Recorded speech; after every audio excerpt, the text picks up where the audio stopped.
60 ans d'indépendance, c'est d'abord la rupture avec l'asservissement colonial.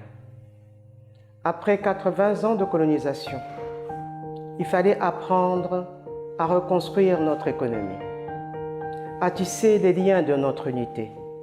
Unité de communautés, des ethnies, des clans, pour forger une nation, une république, un pays et finalement un peuple. Ce chantier s'est mis en place avec beaucoup de difficultés. Le départ a été amorcé par le sang de la dignité. Jusqu'aujourd'hui, le sang coule. Le sang coule encore dès l'aube de notre indépendance.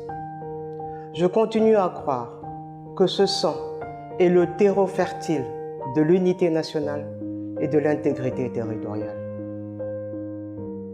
Les velléités de balkanisation, de sécession, de séparatisme se heurtent, se brisent devant ce mur de cohésion nationale enraciné dans ce terreau fertile du sang versé par les pères de l'indépendance.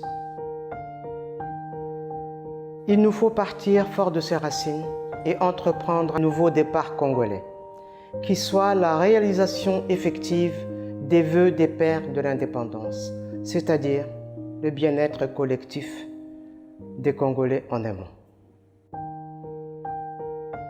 Nous sommes interpellés par les comportements de nos gouvernements et par la faillite des politiques qu'ils ont menées depuis plusieurs décennies et les formes de gouvernement qui détruisent le consentement du peuple.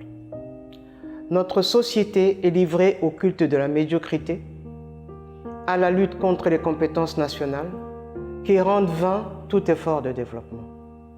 Cette tendance fâcheuse à nous diviser devant les blocs d'intérêts soudés, dont les éléments sont cohérents, constants, dans la défense de leurs positions et de leurs intérêts. Il n'appartient qu'à nous de transformer cet état de choses en volonté de donner à notre pays une économie créatrice d'emplois et de richesses. Nous en sommes parfaitement capables, car le Congo regorge de compétences réelles dans tous les domaines. Les élites intellectuelles, économiques, artistiques, les organisations non gouvernementales, les associations nationales et de quartier, les syndicats, les communautés religieuses. Tous, sans exception, doivent jouer les rôles qui leur reviennent, individuellement, mais aussi collectivement. Les atouts sont nombreux pour aboutir à un changement porteur d'espoir et de développement durable. Il faudra poser les vraies questions et mener les vraies batailles.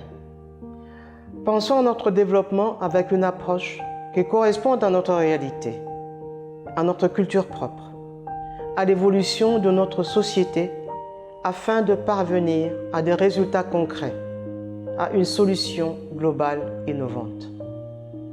Nous tenons à être maîtres de notre destin, à maîtriser le présent et à construire l'avenir, persuadés que le capital humain extraordinaire est la plus grande richesse du Congo.